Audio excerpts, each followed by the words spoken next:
faisait ce qu'on appelait un rail aérien. D'accord. Et puis après, on faisait coulisser le deuxième train avec la nacelle et le monsieur à l'intérieur. Alors, on va voir si on en va d'autres.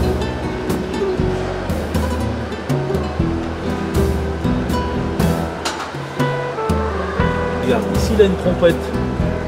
Tu la vois? La trompette. Alors la trompette, eh ben, quand il était en haut et qu'il avait un message à donner, eh bien, il donne un coup de trompette. Comme ça on descend. On redescendait un petit peu la nacelle et il lâchait son papier qu'il mettait autour d'une pierre avec de la ficelle, et il lâchait son papier en disant voilà, j'ai vu à tel endroit qu'il y avait un canon allemand qui tirait sur nos troupes. Donc il a du papier. Il avait du papier. C'est tout au début de la guerre, ce gamin. Hein? Tu vois, regarde, on voit bien là, toi le premier il est là. Alors attends, tu vas voir. Là on va bien le voir. Tu le vois? Oui. Ça, celui-là, il est relié à la voiture Troy et on voit le câble qui est là. Et là, on faisait glisser les cerfs-volants sur l'eau. Et une fois que ça, c'était bien dur, ça bien un rail, et bien on faisait coulisser celui-là dessus. Avec un autre qui était relié à la voiture Troy et qui permettait de monter et de descendre comme il voulait. C'est-à-dire que, tu vois, tu as la... Pour monter et descendre les cerfs-volants. D'accord? Là, c'est comme ça. Voilà, c'est exactement pareil, c'est la manette. Mais là, tu vois, c'est les gros. Toi, le câble, il s'enroulait à l'arrière. Ah, il y avait tout un système qui permettait de mouliner peu pour rembobiner beaucoup de fils. Il fallait tout ce personnel-là pour tirer le Troy que tu as vu. Parce que le Troy, il était monté, il n'était pas sur roue, hein, il était monté sur un... C'était une planche en bois, un morceau de bois qui était en dessous, il fallait le tirer. Alors après, on a fait les voitures Troy. Voiture Troy, hippomobile. Alors hippomobile, ça veut dire à cheval. Mobile, c'est la voiture. Et hippo, c'est le cheval, tout à fait. Mais alors, comme hippodrome, comme hippopotame, hippocampe, c'est les chevaux.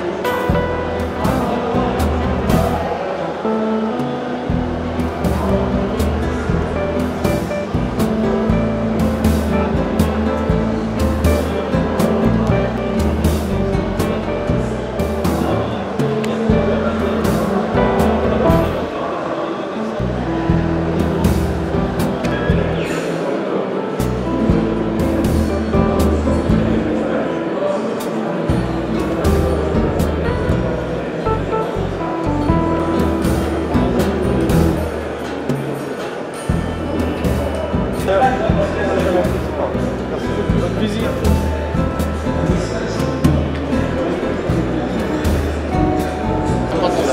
Ça se déroule les soirs.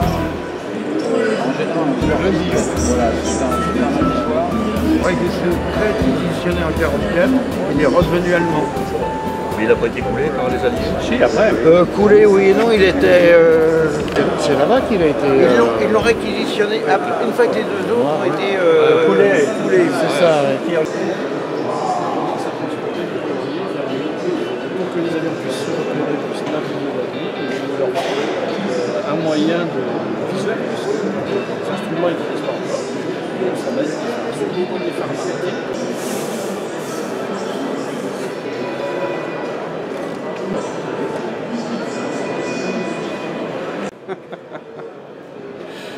Michel du RSA. Salut Pierre. Bon, travailler un petit peu. Bon, travailler un petit peu. Alors, la mort est là. Oui, alors.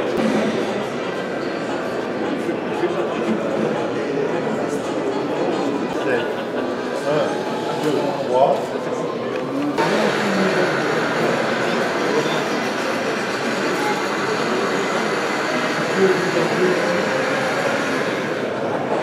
Par mois.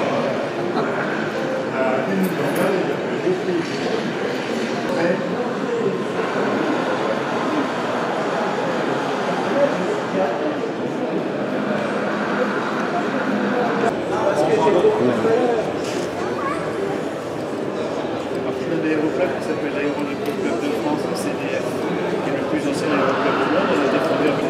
ça. On a eu un procès avec eux. On a organisé une fête. À Juvisy. Qui existe depuis 48 ans. Pardon, je n'ai pas tout percuté, monsieur. Le Trait d'Union, c'est... Le Trait d'Union, c'est à la fois une association qui existe depuis 48 ans et une revue publiée depuis cette époque-là. On est la plus vieille revue d'aviation consacrée à l'aviation française. Eh bien. Voilà. Alors c'est quoi ce livre? Alors attention.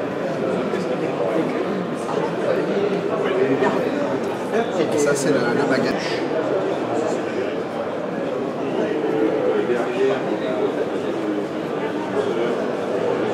Et la revue, de quelle année?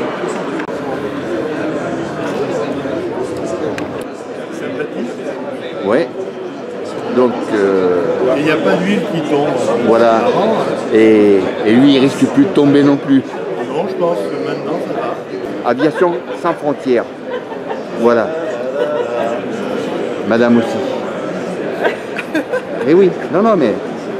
Ah, en recherche de bénévoles. C'est... Accompagnatrice Aviation sans frontières. C'est un salon de rencontre, alors donc... C'est super. Voilà. Une ONG au service des ONG. Exactement, voilà. Oui, apporter. Sinon, faire connaître le métier d'aéronautique ou au niveau solidarité. C'est une grande famille, on peut dire. Oui. On peut dire que c'est une grande famille, mais... En particulier à Fribourg, moi j'ai retrouvé un certain nombre d'instructions originales du RLM, c'était je sais plus quel département, qui disait des choses comme ça, et il y a des plans, des photos, enfin des esquisses pour montrer comment peindre les codes, comment les attribuer, etc. Le bidon. En principe, le bidon Ça doit être celui-là, mais je suis pas sûr. Bleu clair, un RLM, l'inscription d'Assist Bomber. La mémoire, il me paraît plus clair. Oui, il y avait une inscription. Il y a le RLM, mais j'ai plus en tête. Sur leur bidon, ils mettaient ceci n'est pas une bombe. Parce que comme ils les larguaient, ça tombait dans les champs n'importe où. Et puis il y avait marqué Assist Bomber, je sais pas quoi, il y a un truc comme ça. Il est marqué dessus. C'est un peu le style Gilles Villiers. Oh, il y a beaucoup de choses. Monsieur, un peu comme Gilles. Vous savez, ça vous fait. Vous êtes à la pression. Ça m'intéresse. Moi j'aime bien moi je suis une formation technique, je suis matheux plutôt. Et j'aime bien comprendre les codes de machin.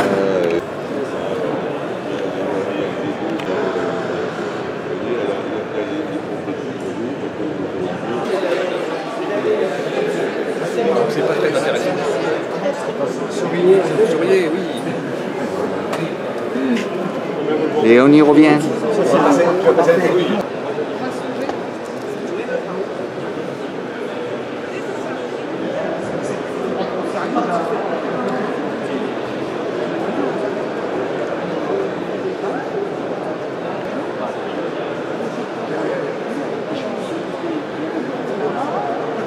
Parce que j'ai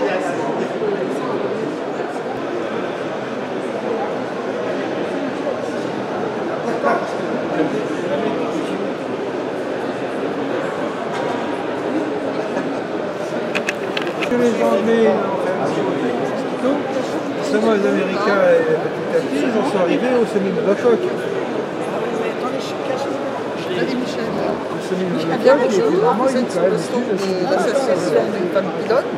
L'association des femmes pilotes. L'association française des femmes pilotes et nous avons le plaisir de vous accueillir. Eh bien, je vous remercie beaucoup.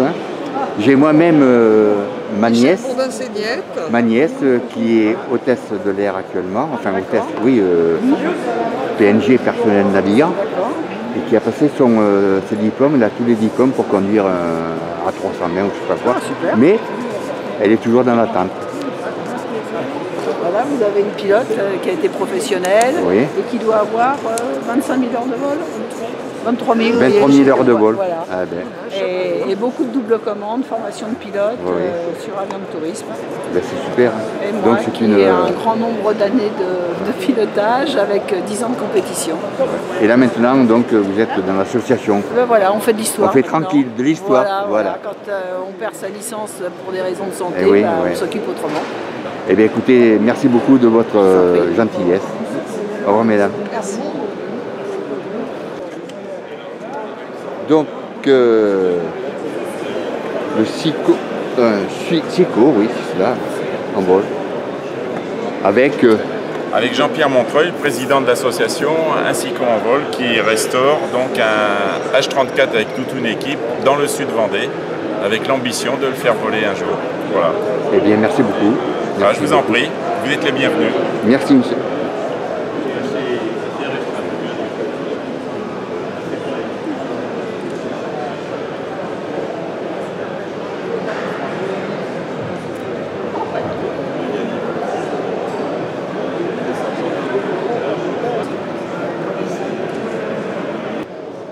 Ah, vous avez rendez-vous pour la conférence?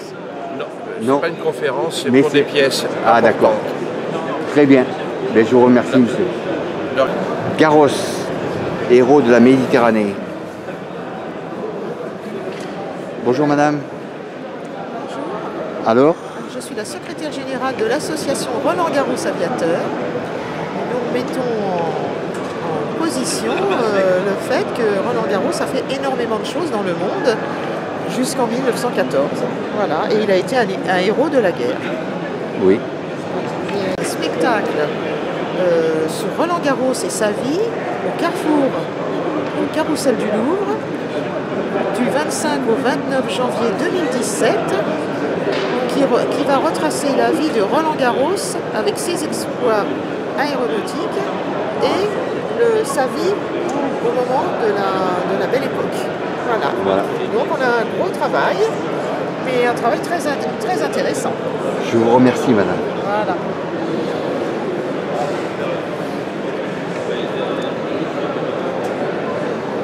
Et il est sorti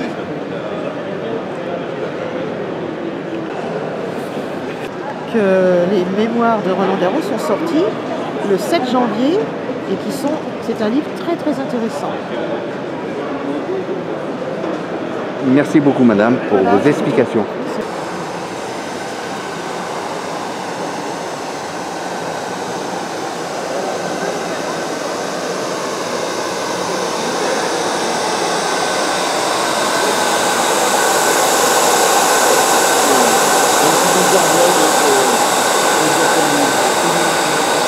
Comment ça marche? Hein? C'est surtout celle de droite qui m'intrigue. Le flux d'air, mais elle n'est pas au-dessus de...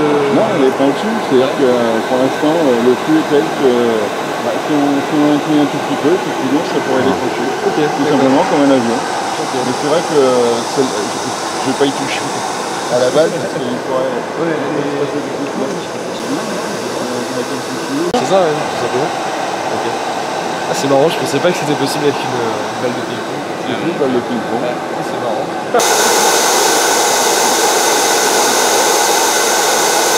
Ah, vous avez vu, elles avaient un pied avec de la rivière là. C'est la mise à pied. Oui, on est passé. Ah non, Oui. Prix cognac gel est pas mal, donc, ouais. À mon avis. Oui, c'est l'effet du bon. Voilà. Non. Elle ne s'ennuie pas. Non, c'est plus limpide, je suis bête.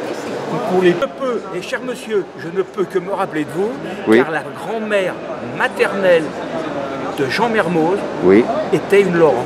Ah ben voilà. Née à Favières, voilà. Dans le 77, à côté de Tournant-en-Brie.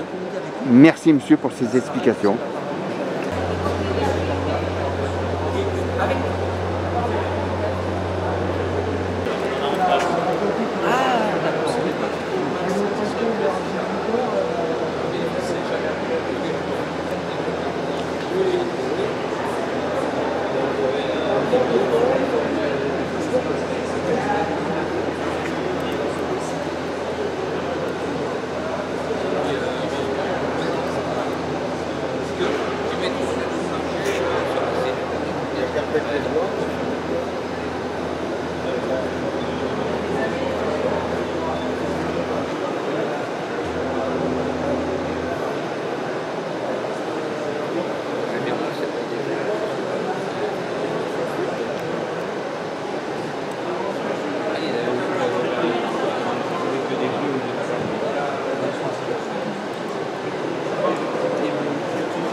Donc ici, ce sont les personnes qui s'occupent du stand Elle Ancienne du Bourget.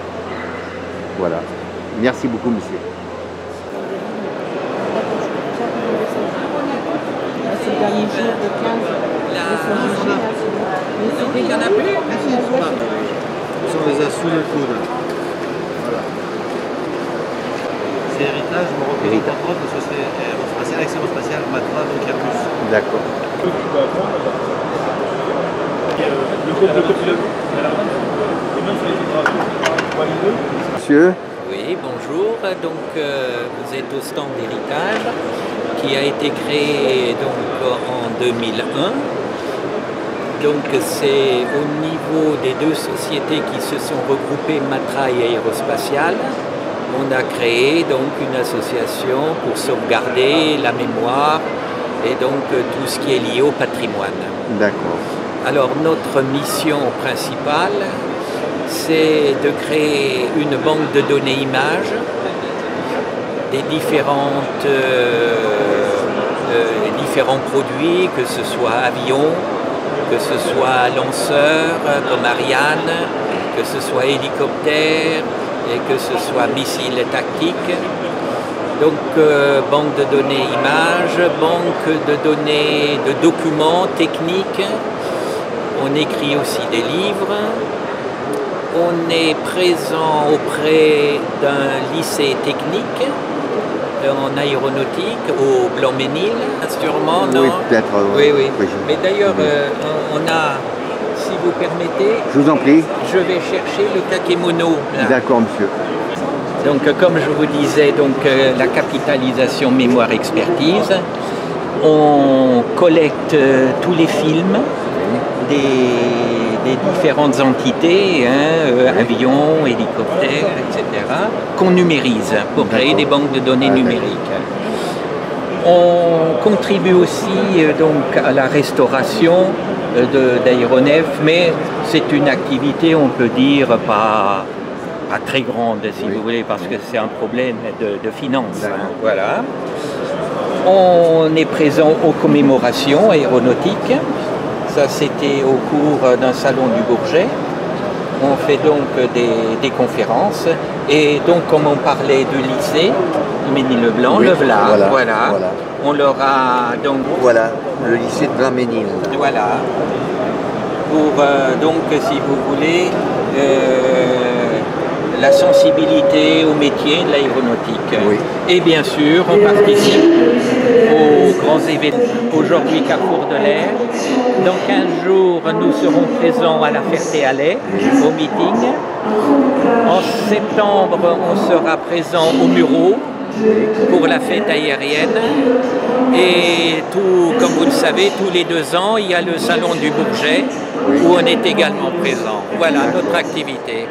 Alors, c'est France, vous avez différentes associations d'anciens, des différentes entités, ex-aérospatiales, Matra, etc., qui sont toutes membres de notre association Héritage, qui est un peu, nous, on fédère, si vous voulez, voilà. Eh bien, écoutez, cher monsieur, j'ai largement été récompensé par vos explications. Voilà. Merci, monsieur. Très bien. La piste, elle est bonne, là? Cher monsieur, est-ce que vous avez l'autorisation d'atterrir? Non? Il est concentré, le pilote. Ah ouais. Donc alors, c'est un simulateur de vol? Voilà.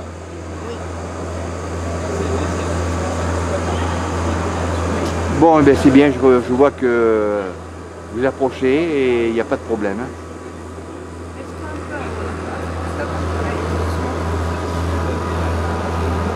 Il y en a des compteurs. Hein.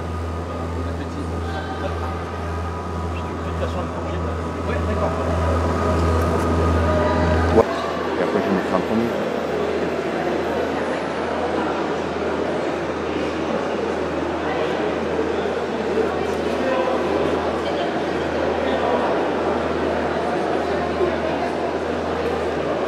Qui est enveloppé en un train d'atterrissage. Un train d'atterrissage. Et qui a été ici, passé de l'autre côté, qui a été transformé en étagère. Ah ben c'est bien ça. Voilà. Un Grumman Albatros HU16A qui a été acheté par la ville de Biscarrosse. Il était voué à la destruction.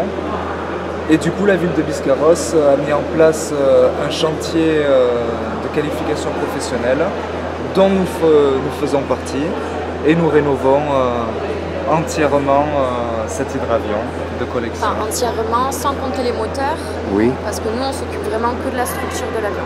D'accord. Voilà. Donc de tout ce qui est structure. Voilà, tout ce qui est structure, le moteur, on n'y touche pas. Après, il y aura le troisième groupe de stagiaires qui s'occupe de la peinture aéronautique. Oui. Et nous, voilà, c'est juste vraiment la structure. Eh bien, merci beaucoup. À Biscarrosse, le dimanche 22 mai, sur tout le week-end, il va y avoir un flying avec plein d'avions civils, privés qui viennent et qui font petits spectacles dans l'air avec des animations et tout ça au musée de l'hydravion. Eh bien, c'est super, c'est super. Merci beaucoup pour ces informations. Donc le stand de Aviation sans frontières. C'est marrant, je regarde depuis tout à l'heure, mais c'est un collègue... J'ai fait tout le tour du cœur, c'est déjà vu. Oui, nous nous sommes rencontrés, bien sûr. Je vais voir en vitesse si c'est pas les... Donc, non, c'est bien.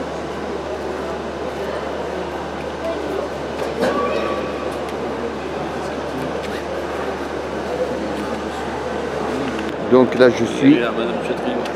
Pardon. Voilà, cette dame, je l'ai rencontrée l'année dernière. Voilà, c'est la découverte.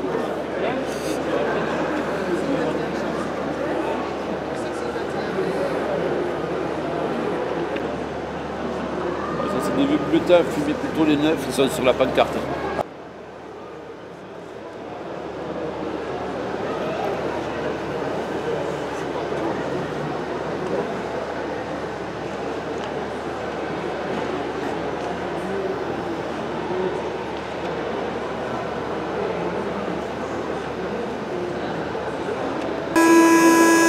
Même pas dans le salon, ils travaillent. Là, c'est parti. Voilà.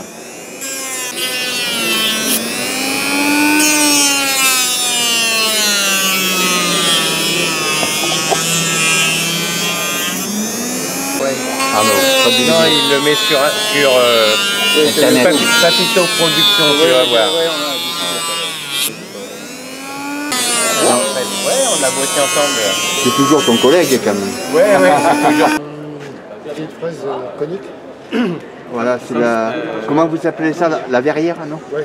La verrière de l'avion donc de démonstration qui malheureusement a subi une petite cassure. On allait de transport dans le camion. Ouais. Voilà. Elle a cassé, donc j'ai que ça. Pascal, le spécialiste du... Oh non, il a déjà réparé la membrure de l'aile de l'avion de Potier, non? Non, le Croze. Le Croze. Si, j'ai ça, mais c'est une boule. C'est une fraise boule. L'inauguration de Normandie-Niemen, qui est juste à côté, là, il n'y a que 3. Il n'y a que 3.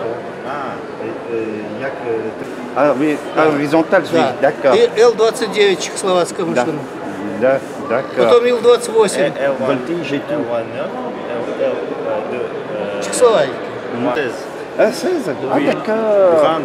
И Марина, морской вариант. Directeur, je m'en souviens. Морской вариант, Марина. Oui. Vous avez le livre en russe? En russe, non.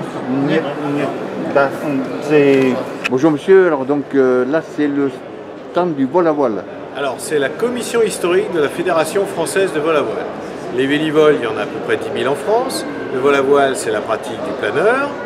Et donc c'est une fédération aéronautique et sportive qui gère à peu près 170 aéroclubs de vol à voile en France. Mais par contre, la Fédération française de vol à voile est la seule en son sein à avoir une commission historique qui s'intéresse donc à la mémoire, au grimoire et à l'histoire, si vous voulez. Donc, en réalité, ici, c'est un stand effectivement de la Fédération française de vol à voile qui est représenté par son groupe Histoire, si je puis dire, cette commission qui existe depuis une bonne trentaine d'années et qui a effectivement pour objectif de recueillir les témoignages, de reconstituer l'histoire du vol à voile. Voilà, c'est ça, la commission historique de la Fédération française de vol à voile.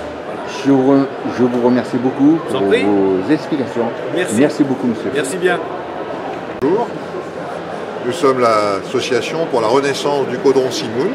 Ah oui. Nous restaurons le dernier caudron Simoun qui sera en état de vol, puisqu'il n'en reste que 2 au monde et que l'un étant ici à côté au musée, et lui ne volera plus jamais, et que celui que nous restaurons, nous espérons bien le remettre en vol dans 2 ans environ. Bien.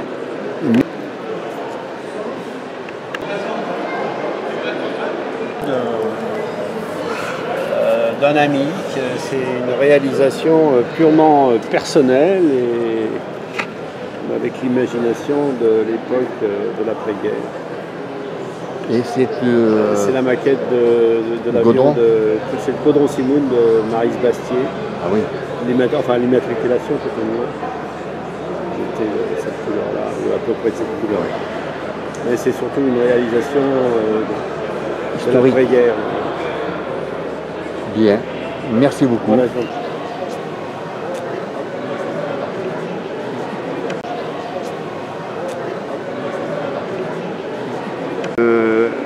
voilà, donc je suis sur le stand du Normandie-Niemen.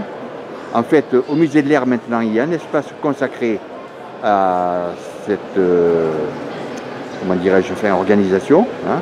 Et là, je viens de rencontrer quelqu'un qui connaît bien et je vais l'interviewer. Monsieur? Alors je suis Yves Donjon, documentaliste du mémorial Normandie-Niemen depuis 1994. À l'époque, le mémorial ne s'appelait pas mémorial, il s'appelait simplement musée Normandie-Niemen. Nous étions installés en Normandie, dans une petite commune qui s'appelle Les Andelys, dans l'Eure, à côté entre Évreux et Rouen. Alors pourquoi les Andelys? Parce que c'était la commune natale d'un pilote du Normandie-Niemen qui s'appelait Marcel Lefebvre et qui est mort malheureusement en Russie en juin 1944. Et c'est monsieur Robert Lefebvre, son frère, qui s'est battu pendant de nombreuses années afin qu'un jour un musée Normandie-Niemen voit le jour. Et malheureusement en 2010, ce musée a été obligé de fermer pour diverses raisons, notamment le changement de municipalité, des subventions qui ne nous étaient plus allouées. Donc nous sommes restés 5 ans, je dirais, sans lieu réellement visible au public. Et depuis juin de l'année dernière, nous avons ouvert un espace qui se trouve donc à l'entrée du musée de l'Air. Voilà. Et donc là, nous sommes dans le cadre du Carrefour de l'Air. Nous avons une petite exposition pour le public. Eh bien, écoutez, je vous remercie beaucoup, monsieur. Mais je vous en prie, avec grand plaisir. Merci, monsieur. Merci.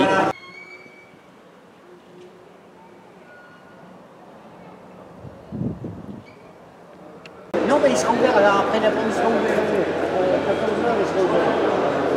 Il est parti où, là? C'est bon?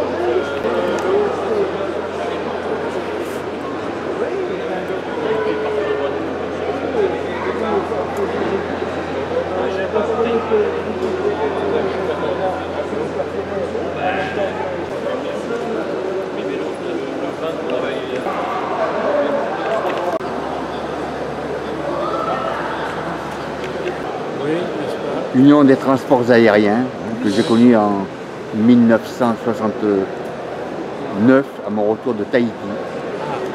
Et qui plus est, je reconnais monsieur Pascal, avec qui j'ai fait de la figuration il y a à peu près une vingtaine d'années. Oui, exact. Donc dans le film de Jean-Sébastien Bach, la vie de Jean-Sébastien Bach, exact. À Senlis. Oui. Voilà, un film de Christian Vadim. Exact. Et nous avions tourné avec son ami Léon Sassa et Christina. Exact. Voilà, vous voyez, bon le musée de l'Air et le salon le salon des rencontres de l'Air, oui. C'est vraiment un salon de rencontres. Absolument, oui. Nigel Stevens a créé un ouvrage qui s'appelle Restauration des avions. C'est le premier tome, oui. sur lequel il nous montre comment vraiment les techniques de restauration. Comment restaurer et ne pas se tromper dans la restauration. D'accord. Bon, donc rendez-vous est pris pour une prochaine fois. Tout à fait. Vraiment. Avec une petite, voilà. On va parler de l'évolution du livre, parce qu'il y a 3 tomes en fait, c'est le premier des 3 tomes. Et également, c'est structuré, ça suit le processus de restauration du moment où on fait le choix de l'avion qu'on veut restaurer, jusqu'au moment où on va le présenter dans une meeting aérienne. Voilà. Bien. Eh bien écoutez, je vous remercie beaucoup. À bientôt. Alors. À bientôt. Bonjour monsieur. Bonjour, je suis Stéphane Duchemin, je suis le président du French Wing de la Commémorative Air Force. Donc, la Commémorative Air Force, c'est cette organisation aux États-Unis qui fait voler près de 150 avions, essentiellement des Warbirds, donc chasseurs et bombardiers américains de la Seconde Guerre mondiale. Nous sommes basés au Plessis-Belleville, au hangar de l'aérodrome, où nous faisons voler donc, un avion Piper J3 de 1946. Et l'objectif de notre association, c'est de conserver le patrimoine aéronautique et de rendre hommage aux vétérans. Donc, à côté de cette activité aéronautique, nous faisons des interviews de vétérans de la Seconde Guerre mondiale et bientôt des vétérans d'Indochine et du conflit d'Algérie. Et donc, on leur rend hommage avec des vidéos que nous sortons sur notre chaîne YouTube, qu'on peut retrouver depuis notre site internet cafrenchwing.fr ou bien sur notre page Facebook, donc Commémorative Air Force French Wing. Nous organisons là actuellement un flying le 18 juin où tous les visiteurs, promeneurs sont invités à venir nous voir à cette occasion, donc le samedi 18 juin à l'aérodrome du Plessis-Belleville. Eh bien écoutez, je vous remercie beaucoup monsieur. Je vous en prie. Merci.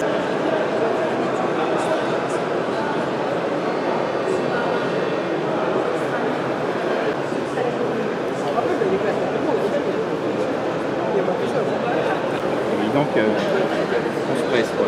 Oui. Bonjour monsieur. Bonjour. Donc vous avez écrit un livre sur l'histoire de la CAF. L'histoire de la CAF. À partir de ses origines.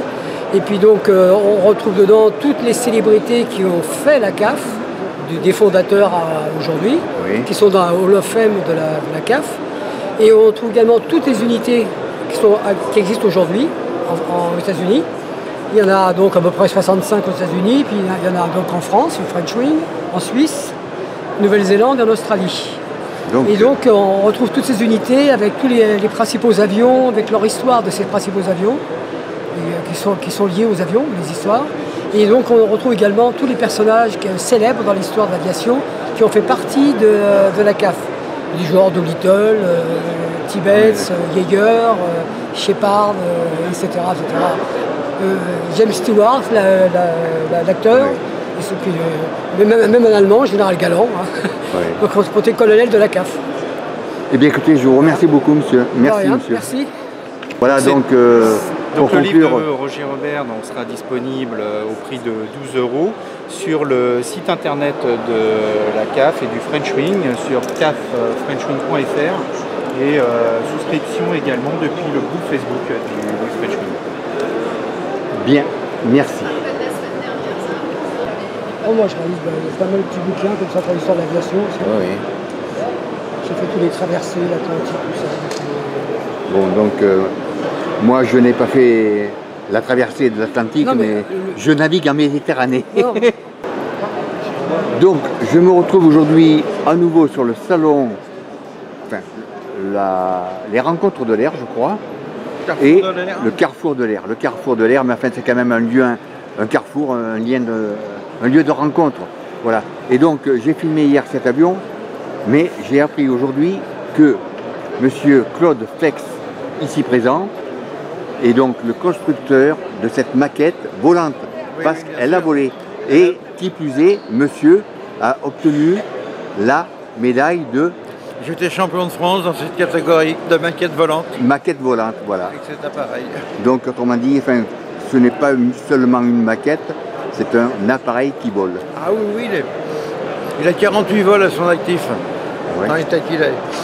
est toujours vivant. Voilà, est toujours vivant. Et actuellement, votre projet, c'est de le construire en grand.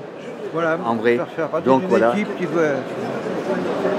Donc le projet Arc-en-Ciel est ici. Qui s'appelle le nouveau souffle de l'arc-en-ciel. Le nouveau souffle de l'arc-en-ciel, ici. Voilà.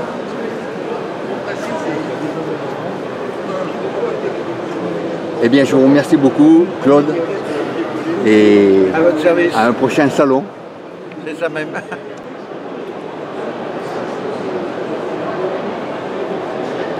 Bonjour monsieur. Bonjour.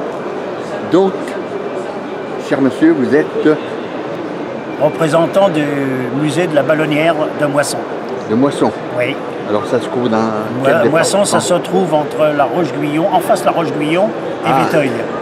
La Roche-Guyon, où il y a les calcaires de pierre. Enfin, oui, il y avait des carrières, oui, dans le temps, qui n'existent plus maintenant.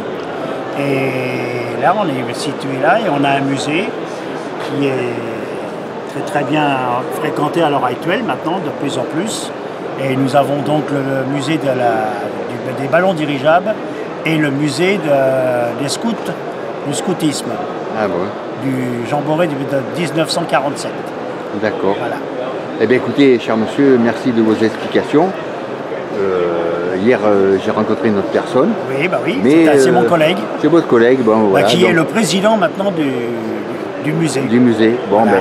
Donc, il n'y a pas de problème, vous serez sur YouTube. Voilà. Ok. Merci. Merci.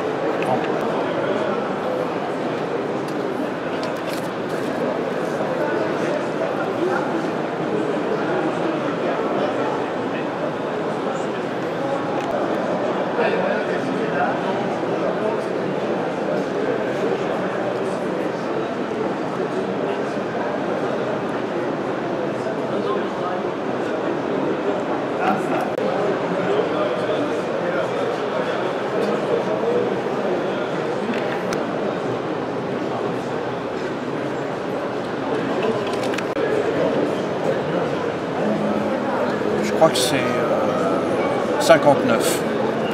En unité en 59. Voilà. Alors donc celui-ci, la barque, tout le dessous est en aluminium, là où il y a les réservoirs, et c'est dans un état remarquable. D'accord, c'est étrange. Il n'y a que le magnésium qui a disparu, enfin qui est largement entamé. Si vous voulez, le magnésium a presque joué le rôle de l'anode sur un arbre de transmission d'hélice bateau. C'est lui qui est en. Bon. Donc on va pouvoir retailler des tôles en aluminium de maintenant. On a un ingénieur de chez Airbus Hélicoptère qui est membre de l'association qui a recalculé tous les efforts des tôles. Il nous a dit vous mettez les mêmes épaisseurs en aluminium de maintenant. Alors, avant c'était l'AU4G, maintenant c'est 2028P quelque chose. J'arrive pas à mémoriser cette nouvelle référence. Et question poids, ça ne va pas changer grand-chose. Et de toute façon, en CNRAC, s'il est accordé, on ne pourra pas être plus de 5 dedans. Donc, tu passes à la raboteuse pour te faire. Mais là, l'hélice, je préfère. Non, une hélice, ça peut se faire en bois. L'avantage, c'est que ton hélice, elle va te coûter que 80 € ou 50 €, enfin le prix de ton bois, c'est pas très cher, alors que si tu l'achètes fabriqué, tu en as pour 800 €. Ouais. Donc, par contre, le rendement, en revanche, le rendement, il va être moins bon. C'est-à-dire la tienne, elle va avoir un moins bon rendement. C'est-à-dire tu vas... Et ça vibre pas en vol, c'est fin. Ça vibre pas, elle est équilibrée. Ouais. C'est-à-dire que normalement, ce qui fait vibrer... c'est le tourne balourd, quoi, non? C'est un balourd. Parce que dès que tu as un balourd, ça va faire ça, c'est ça qui te donne les vibrations. Le calage aussi, il peut être légèrement différent d'un côté à l'autre. Donc il y en a une qui va tirer un peu plus qui va forcer un peu plus que l'autre. Là ça peut un peu donner des vibrations, mais c'est surtout l'équilibrage. Parce que c'est l'équilibrage qui fait le balourd. Et puis les parties les plus à traiter, c'est les 20 derniers pourcents. Oui, ça c'est les plus critiques. C'est les plus critiques ici. Et donc elles sont bien travaillées. c'est une fabriquée par à la main et elle est quand même pas mal. Oui, elle est bien. Elle est pas mal. C'est une seule épaisseur de bois? Non. Non, non, c'est pas une seule épaisseur. Il y a quatre planches. Ah, d'accord. 1, 2, 3, 4 morceaux. Et en contre-colle, c'est-à-dire un coup comme ça, un coup comme ça, un coup comme ça, un coup comme ça, comme du contreplaqué pour éviter qu'elle se vrille. D'accord. Il ne faut pas recoller les planches.